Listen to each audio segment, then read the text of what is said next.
concept ng class na to is, alam naman natin na tayong mga Pinoy ay napakahilig sa fried chicken. O diba, marinig pa lang natin ang fried chicken, talagang natatakam na tayo, lalo ang mga bata. At lalong-lalo na, syempre sa mga business owners, gustong-gusto nilang ilabas yung fried chicken na yan. Or magkaroon ng bagong menu na talagang gustong-gusto ng mga Pinoy.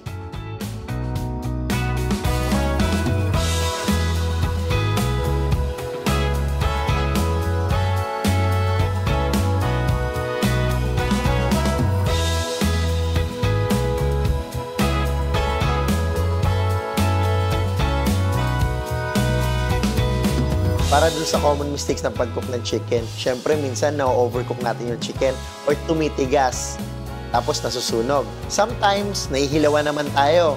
So dito, ituturo ko sa inyo ang technique kung paano mas magiging juicy ang manok nyo or ang fried chicken ninyo, paano mas magiging falls of the bone ang fried chicken ninyo, at paano mas mapapakrispy ang fried chicken ninyo.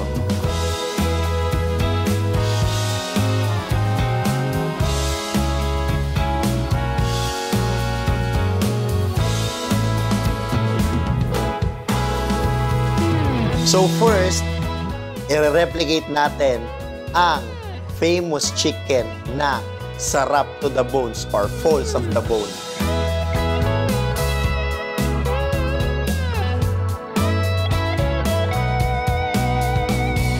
Second, gagayahin naman natin ang famous Chinese fried chicken na nag-start sila ng 1950s doon to sa Quiapo.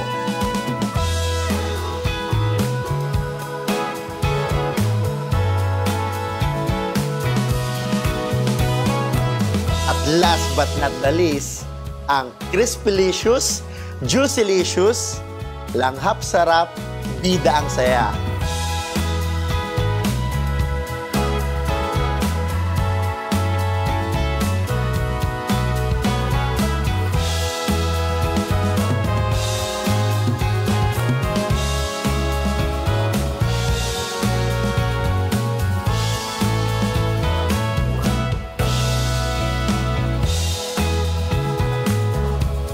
So, saan pa mahanap ang mga yan? So, dito lang sa The Bailiwick Academy.